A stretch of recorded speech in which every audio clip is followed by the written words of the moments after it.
تو وہی میں نے عرض کیا ہے کہ ہم جب باہر سے کوئی تصور لے کے آ جاتے ہیں تو پھر یہ باور کرانا شروع کر دیتے ہیں کہ اس پہ اجماع ہو گیا ہے، سب کی ایک ہی رائے ہے۔ آپ ایک ایسی چیز کے بارے میں استدلال کرنے جا رہے ہیں جو قرآن کے لیے اجنبی ہے۔ سلامتی ہے ان آنکھوں پہ جو ہدایت پہ نظریں جمائے بیٹھی ہیں، ان کانوں پہ جو ذکر خیر کے منتظر رہتے ہیں، اور ان قدموں پہ جو ہدایت کی راہ پہ گامزن ہیں۔ ایک اور آیت ہے، یہ سورہ زخرف کی آیت ہے، اور اس آیت کے بارے میں تو کم و بیش اجماع ہے، اور یہ کہا جاتا ہے کہ اس آیت میں تو بالکل واضح طور پہ بیان کر دیا گیا ہے کہ سیدنا مسیح کی نزول ثانی، آمد ثانی کا جو تصور امت میں رائج ہے، یہ آیت اس کو پوری طرح سپورٹ کرتی ہے۔ آیت یہ ہے وَإِنَّهُ لَعِلْمٌ لِلسَّاعَةِ، اور یقیناً عیسیٰ علیہ السلام قیامت کی علامت ہیں۔ میں آپ کے سامنے ایک مختصر سا اقتباس پڑھ دیتا ہوں۔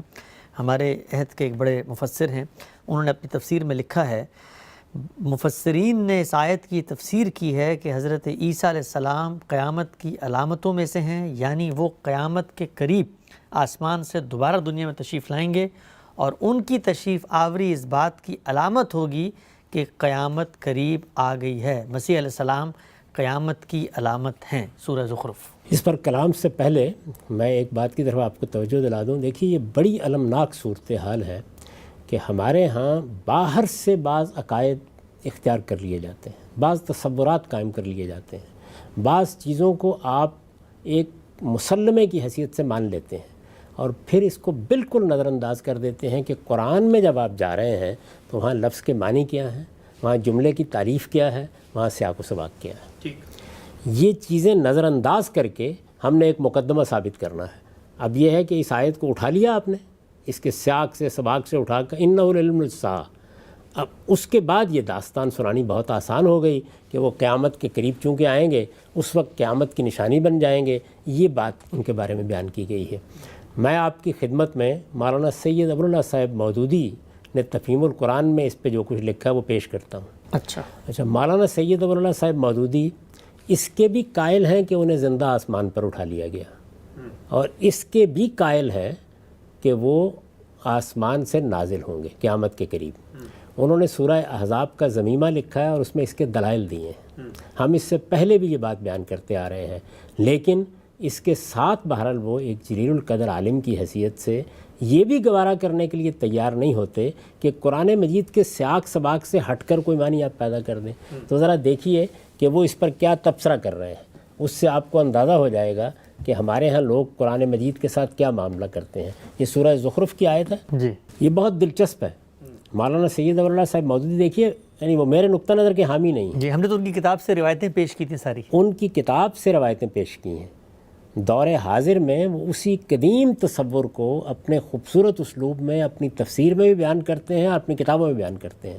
میں پھر عرض کر دوں کہ وہ رفع مسیح کے بھی قائل ہیں، یعنی سیدنا مسیح علیہ السلام کو زندہ آسمان پر اٹھا لیا گیا اس کے بھی قائل ہیں، اور وہ ان کے دوبارہ نزول کے بھی قائل ہیں۔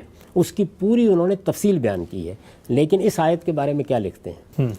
لکھتے ہیں اس فکرے کا ترجمہ یہ بھی ہو سکتا ہے کہ وہ قیامت کے علم کا ایک ذریعہ ہے۔ انہوں نے متن میں ترجمہ کیا ہے، اور وہ قیامت کی ایک نشانی ہے۔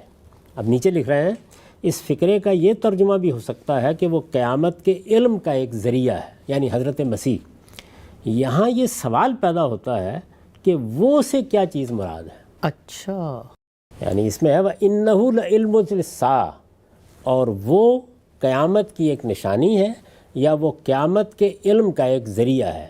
پیچھے سیدنا مسیح کا ذکر ہے، تو ظاہر ہے کہ وہ ایک ضمیر ہے، تو اب ضمیر کا مرجع کیا ہے، یہ سوال پیدا ہوتا ہے۔ اچھا، اس آیت میں عیسیٰ علیہ السلام کا لفظ نہیں لکھا ہوا کہ؟ اس آیت میں یہ لفظ نہیں ہے، اس سے پیچھے ان کا ذکر ہے۔ ٹھیک ہے، یعنی اس سے پیچھے سیدنا مسیح علیہ السلام کا ذکر ہو رہا ہے، اس کے بعد آیا ہے وَإِنَّهُ لَعِلْمٌ لِلسَّاعَةِ، اور وہ قیامت کی ایک نشانی ہے یا قیامت کے علم کا ایک ذریعہ ہے۔ یہ دوسرا ترجمہ کیا مولانا سید ابواللہ صاحب مودودی نے۔ اب اس میں یہ سوال پیدا ہوتا ہے نا کہ وہ سے کیا مراد ہے، تو وہ کہتے ہیں یہاں یہ سوال پیدا ہوتا ہے کہ وہ سے کیا چیز مراد ہے۔ حضرت حسن بصری اور سعید بن جبیر کے نزدیک اس سے مراد قرآن ہے۔ عجیب، تو پھر اجماع کیسے ہوا اس آیت کے اوپر؟ تو وہی میں نے عرض کیا ہے کہ ہم جب باہر سے کوئی تصور لے کے آ جاتے ہیں تو پھر یہ باور کرانا شروع کر دیتے ہیں کہ اس پہ اجماع ہو گیا ہے، سب کی ایک ہی رائے ہے۔ آپ ایک ایسی چیز کے بارے میں استدلال کرنے جا رہے ہیں جو قرآن کے لیے اجنبی ہے، تو ایسی جگہ سے استدلال کیجیے جہاں دوسری رائے کی گنجائش نہ ہو، اس کے بغیر استدلال ہوگا کیسے؟ تو آپ ذرا سنیے، یہاں یہ سوال پیدا ہوتا ہے کہ وہ سے کیا چیز مراد ہے۔ حضرت حسن بصری اور سعید بن جبیر کے نزدیک یہ ظاہر ہے کہ تابعین میں سے جلیل القدر مفسرین ہیں، یعنی صحابہ کے دور کے بعد جن لوگوں کی تفسیر کو شہرت حاصل ہوئی، یہ ان کا حوالہ دے رہے ہیں کہ نزدیک اس سے مراد قرآن ہے، یعنی قرآن سے آدمی یہ علم حاصل کر سکتا ہے قیامت آئے گی۔ وہ کہتے ہیں کہ وَإِنَّهُ الْعِلْمُ لِلسَّاعَةِ کا مطلب ہے کہ یہ قرآن قیامت کا علم حاصل کرنے کا ذریعہ ہے، قرآن قیامت کی نشانی ہے، یہ ایک مطلب ہے۔ یعنی قرآن سے آدمی یہ علم حاصل کر سکتا ہے کہ قیامت آئے گی۔ اب دیکھیے مولانا سید ابواللہ صاحب مودودی اس پہ تبصرہ کرتے ہیں، وہ کہتے ہیں لیکن یہ تفسیر سیاق و سباق سے بالکل غیر متعلق ہے۔ ٹھیک، ایک عالم ایسے تنقید کرے گا، یعنی انہوں نے ان دونوں بزرگوں کی رائے کو قبول نہیں کیا، وہ معمولی لوگ نہیں ہیں۔ کیا دلیل دے رہے ہیں؟ لفظ کی دلیل نہیں ہے، جملے کی دلیل نہیں ہے، وہ کہتے ہیں سیاق و سباق کے خلاف ہے۔ تو ظاہر ہے کہ تیسری چیز یہی ہوتی ہے، لیکن یہ تفسیر سیاق و سباق سے بالکل غیر متعلق ہے۔ سلسلہ کلام میں کوئی قرینہ ایسا موجود نہیں ہے جس کی بنا پر یہ کہا جا سکے کہ اشارہ قرآن کی طرف ہے۔ اس میں بھی دیکھیے بڑی خوبصورت بات انہوں نے کی ہے کہ سلسلہ کلام میں کوئی قرینہ، معاف کیجیے گا، کوئی قرینہ ایسا موجود نہیں ہے۔ یعنی ہم جب سورہ قدر کو پڑھتے ہیں تو اس میں بھی ایسے ہی شروع ہو جاتا ہے اِنَّا أَنزَلْنَاهُ فِي لَيْلَةِ الْقَدْرِ، لیکن وہاں خود انزلنا کا لفظ اس بات کا قرینہ ہے کہ قرآن مراد ہے۔ قرینہ یا لفظ میں ہوتا ہے، یا سیاق میں ہوتا ہے، یا اسلوب بیان میں ہوتا ہے، یا شان کلام میں ہوتا ہے۔ تو وہ کہتے ہیں کوئی قرینہ ایسا موجود نہیں ہے کہ اس کو قرآن سے متعلق مانا جائے۔ اچھا، اب جب آپ قرآن سے متعلق نہیں مانیں گے تو ظاہر ہے پیچھے حضرت مسیح کا ذکر ہے۔ بالکل۔ اب دیکھیے سنیے، دوسرے مفسرین، یعنی پہلے انہوں نے ایک گروہ کا ذکر کیا، اس میں دو بڑے لوگوں کے نام لیے، دوسرے مفسرین قریب قریب بالاتفاق یہ رائے رکھتے ہیں کہ اس سے مراد حضرت عیسیٰ ابن مریم ہے۔ یعنی اب باقی جتنے مفسرین ہیں ان میں بھی کچھ اختلاف ہے، لیکن زیادہ تر بہت بڑی تعداد میں یہی مانتے ہیں کہ اس سے حضرت عیسیٰ ابن مریم مراد ہے، اور یہی سیاق و سباق کے لحاظ سے درست ہے۔ ٹھیک، میرے جلیل القدر استاذ امام امین حسن اصلاحی نے بھی بالکل یہی رائے قبول کی ہے، یعنی وَإِنَّهُ لَعِلْمٌ لِلسَّاعَةِ میں انہو کی ضمیر کا مرجع قرآن کو نہیں سیدنا مسیح کو مانا ہے۔ میں نے بھی البیان میں یہی رائے اختیار کی ہے۔ عجیب، اچھا، یعنی یہ بات کہ اس سے مراد قرآن لے لیا جائے، یہ نہیں ہو سکتا، اس کا کوئی قرینہ نہیں ہے، لہٰذا پیچھے سیدنا مسیح علیہ السلام کا ذکر ہے، انہی کے بارے میں فرمایا ہے۔ مجھے بھی اس سے اتفاق ہے، مولانا سید ابواللہ صاحب مودودی کو بھی اس سے اتفاق ہے، استاد امام کو بھی اس سے اتفاق ہے، اس لیے کہ سیاق سباق اسی کا تقاضا کر رہا ہے۔ یہاں تک اتفاق ہو گیا، آگے چلیے۔ دوسرے مفسرین قریب قریب بالاتفاق یہ رائے رکھتے ہیں کہ اس سے مراد حضرت عیسیٰ ابن مریم ہے، اور یہی سیاق و سباق کے لحاظ سے درست ہے۔ اس کے بعد یہ سوال پیدا ہوتا ہے کہ جناب کو قیامت کی نشانی یا قیامت کے علم کا ذریعہ کس معنی میں فرمایا گیا ہے؟ جو بنیادی سوال ہے، جو بنیادی سوال ہے۔ ابن عباس، مجاہد، اکرمہ، قتادہ، سدی، ضحاک، ابو المالیہ اور ابو مالک کہتے ہیں، یہ بھی پہلے دور کے یعنی تابعین تبع تابعین میں سے جو جلیل القدر مفسرین ہیں، ان کے نام انہوں نے لیے، کہ وہ یہ کہتے ہیں کہ اس سے مراد حضرت عیسیٰ کا نزول ثانی ہے۔ یہ رائے آپ نے بیان کی ہے ابھی جو ہے، یعنی ان کا دوسری بار نازل ہونا، جس کی خبر بکثرت احادیث میں وارد ہوئی ہے، اور آیت کا مطلب یہ ہے کہ وہ جب دوبارہ دنیا میں تشریف لائیں گے تو معلوم ہو جائے گا کہ قیامت اب قریب ہے۔ یہ بالکل وہی تفسیر انہوں نے نقل کر دی، اور یہ بتا دیا کہ کافی بڑے بزرگوں نے اس کی یہ تفسیر کی ہے۔ اب دیکھیے اس پہ تبصرہ کرتے ہیں۔ میں پھر عرض کر دوں، مولانا سید ابواللہ صاحب مودودی سیدنا مسیح کے دوبارہ نزول کے قائل ہیں، اس کے دلائل دیتے ہیں، اس کے اوپر ایک پورا ضمیمہ انہوں نے لکھا ہے، لیکن تبصرہ سنیے کیا کر رہے ہیں۔ پہلے پھر ذہن نشین کر لیجئے، ان تمام بڑے مفسرین کا نام لے کے وہ کہتے ہیں کہ وہ اس سے حضرت مسیح کا قیامت سے پہلے دوبارہ نازل ہونا مراد لیتے ہیں، اور آیت کا مطلب یہ بتاتے ہیں کہ عیسیٰ علیہ السلام یا مسیح ابن مریم اس مفہوم میں قیامت کی نشانی ہے کہ وہ قیامت کے قریب جب آئیں گے تو معلوم ہو جائے گا کہ اب قیامت آنے والی ہے. یہ مطلب بیان کرتے ہیں. ہونا یہ چاہیے تھا نا کہ مولانا سید مولانا صاحب مودودی خود اس کے قائل ہیں کہ سیدنا مسیح کو دوبارہ آنا ہے، تو وہ قبول کرتے ہیں اس کو. لیکن آپ تبصرہ سنیے، وہ لکھتے ہیں، پھر سن لیجئے کہ کون کون لوگ ہیں. ابن عباس، مجاہد، اکرمہ، قتادہ، سدی، ضحاک، ابو العالیہ اور ابو مالک، یہ بڑے لوگ ہیں. یہ کہتے ہیں کہ اس سے مراد حضرت عیسیٰ کا نزول ثانی ہے، دوبارہ آسمان سے آنا، جس کی خبر بکثرت احادیث میں وارد ہوئی ہے، جس کو خود مولانا سید مولانا صاحب مودودی مانتے ہیں. اور آیت کا مطلب یہ ہے کہ وہ جب دوبارہ دنیا میں تشریف لائیں گے تو معلوم ہو جائے گا کہ قیامت اب قریب ہے. آپ نے بھی یہی نقل کیا ہے. تبصرہ سنیے، لیکن ان بزرگوں کی جلالت قدر کے باوجود یہ ماننا مشکل ہے کہ اس آیت میں حضرت عیسیٰ کی آمد ثانی یعنی دوسری آمد کو قیامت کی نشانی یا اس کے علم کا ذریعہ کہا گیا ہے. جی میں نے خود ہی تنقید فرما دی مولانا مودودی نے. میں یہ کہتا ہوں وہ قائل ہیں اس کے، لیکن یہ اتنی غیر متعلق بات ہے کہ جیسے انہوں نے پہلی بات کو قبول نہیں کیا، اس کو بھی قبول نہیں کیا. اچھا اب سنیے، اس لیے دلیل دے رہے ہیں اس کی، اس لیے کہ بعد کی عبارت یہ معنی لینے میں مانے ہے. اچھا، یعنی جو عبارت اس کے بعد ہے یہ کہتے ہیں کہ وہ یہ معنی لینے میں مانے ہے. ان کا دوبارہ آنا تو قیامت کے علم کا ذریعہ صرف ان لوگوں کے لیے بن سکتا ہے جو اس زمانے میں موجود ہوں گے یا اس کے بعد پیدا ہوں گے. یعنی جو ان کے دوبارہ نزول کے زمانے میں ہوں گے یا تو ان کے لیے نشانی بنے گا، اور یا ایک مرتبہ جب وہ دوبارہ آ جائیں گے تو بعد والے لوگوں کو آپ کہہ سکیں گے کہ دیکھیے مسیح علیہ السلام آ گئے تھے، اس وجہ سے قیامت اب قریب ہے. تو وہ کہتے ہیں کہ وہ اگر قیامت کی نشانی بنیں گے تو یا تو جب وہ دوبارہ آئیں گے اس زمانے کے لوگوں کے لیے نشانی بنیں گے، اور یا بعد میں پیدا ہونے والے لوگوں کے لیے بن سکتے ہیں. یعنی اولین مخاطبین کے لیے نہیں بنیں گے. یعنی آپ سنیے نا کہ آپ کیا بات کہہ رہے ہیں. یعنی پہلے انہوں نے یہ بات بیان کی کہ ان بزرگوں کی جلالت قدر کے باوجود یہ ماننا مشکل ہے کہ اس آیت میں حضرت عیسیٰ کی آمد ثانی کو قیامت کی نشانی یا اس کے علم کا ذریعہ کہا گیا ہے. کیوں؟ اس لیے کہ بعد کی عبارت یہ معنی لینے میں مانے ہے. یعنی یہ انہ لعلم للساعہ کے بعد جو عبارت آ رہی ہے اس کو اگر آپ سامنے رکھیں تو یہ معنی لے نہیں سکتے. ان کا دوبارہ آنا تو قیامت کے علم کا ذریعہ صرف ان لوگوں کے لیے بن سکتا ہے جو اس زمانے میں موجود ہوں یا اس کے بعد پیدا ہوں.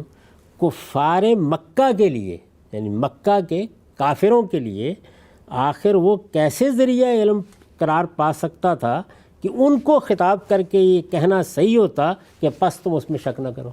عجیب. اچھا، یعنی پوری آیت یہ ہے کہ وَإِنَّهُ لَعِلْمٌ لِلسَّاعَةِ فَلَا تَمْتَرُنَّ بِهَا وَاتَّبِعُونِ، اور وہ دراصل قیامت کی ایک نشانی ہے، پس تم اس میں شک نہ کرو اور میری بات مان لو، یہی سیدھا راستہ ہے.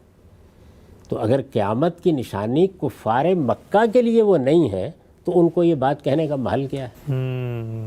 تو دیکھیے پہلی تنقید کیا تھی کہ پیچھے سیدنا مسیح کا ذکر ہے، کوئی کرینہ نہیں ہے کہ اس سے قرآن مراد لی جائے، اس لیے وہ معنی نہیں ہو سکتے.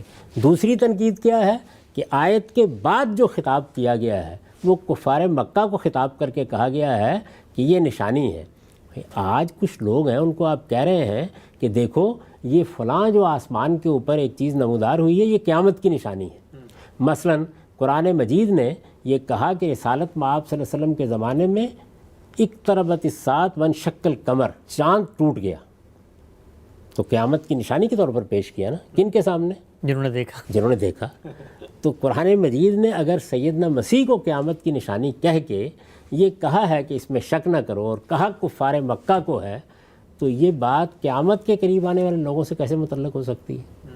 تو یہ انہوں نے تنقید کی. تو لکھتے ہیں کہ اس لیے کہ بعد کی عبارت کے معنی لینے میں مانے ہے، ان کا دوبارہ آنا تو قیامت کے علم کا ذریعہ صرف ان لوگوں کے لیے بن سکتا ہے جو اس زمانے میں موجود ہوں یا اس کے بعد پیدا ہوں.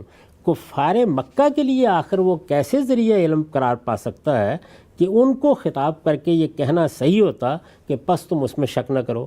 لہٰذا ہمارے نزدیک صحیح تفسیر وہی ہے جو بعض دوسرے مفسرین نے کی ہے. یعنی قدیم میں بھی دوسرے مفسرین ان کی بالکل صحیح تفسیر کرتے رہے ہیں کہ یہاں حضرت عیسیٰ کے بے باپ پیدا ہونے اور ان کے مٹی سے پرندہ بنانے اور مردے جلانے کو قیامت کے امکان کی دلیل قرار دیا گیا ہے، اور ارشاد خداوندی کا منشا یہ ہے کہ جو خدا باپ کے بغیر بچہ پیدا کر سکتا ہے اور جس خدا کا ایک بندہ مٹی کے پتلے میں جان ڈال سکتا ہے اور مردوں کو زندہ کر سکتا ہے، اس کے لیے آخر تم اس بات کو کیوں ناممکن سمجھتے ہو کہ وہ تمہیں اور تمام انسانوں کو مرنے کے بعد دوبارہ زندہ کر دے؟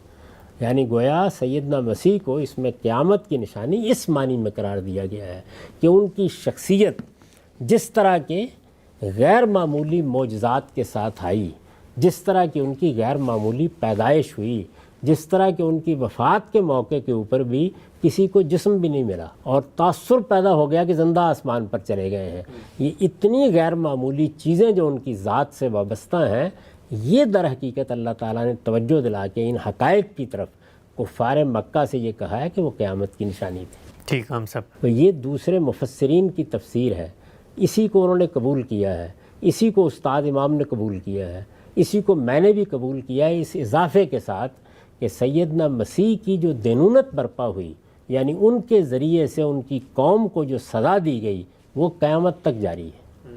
اور آپ دیکھیے اس کو قرآن نے ایسے ہی بیان کیا ہے، وَجَائِلُ الَّذِينَ اتَّبَعُوكَ فَوْقَ الَّذِينَ كَفَرُوا إِلَىٰ يَوْمِ الْقِيَامَةِ، یعنی گویا سیدنا مسیح نے آ کے اپنی قوم کا جو فیصلہ آسمان سے کرایا، وہ فیصلہ صرف اس تاریخی دور ہی میں نہیں، اس وقت بھی دیکھ سکتے ہو۔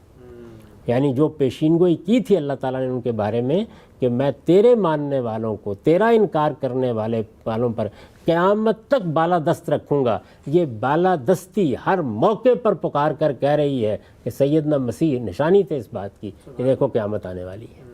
تو یہ مطلب ہے آیت کا، اس کا کوئی ان کے دوسرے نزول سے تعلق نہیں ہے۔ اب یہ خیال نہ کیجیے کہ میں نے مولانا سید ابواللہ صاحب مودودی کو یہاں اپنی تائید میں پیش کیا ہے، نہیں، ان کے استدلال کو اپنی تائید میں پیش کیا۔ استدلال بالکل درست ہے، اور یہی علم کا طریقہ ہے کہ آپ استدلال کی بنیاد کے اوپر کسی بات کو قبول کریں گے یا رد کریں گے۔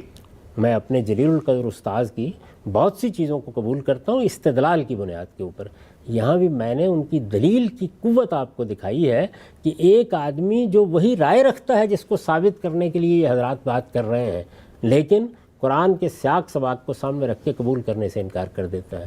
میرے نزدیک ان کی یہ تنقید بالکل درست ہے، آیت کا ہرگز یہ مطلب نہیں ہے۔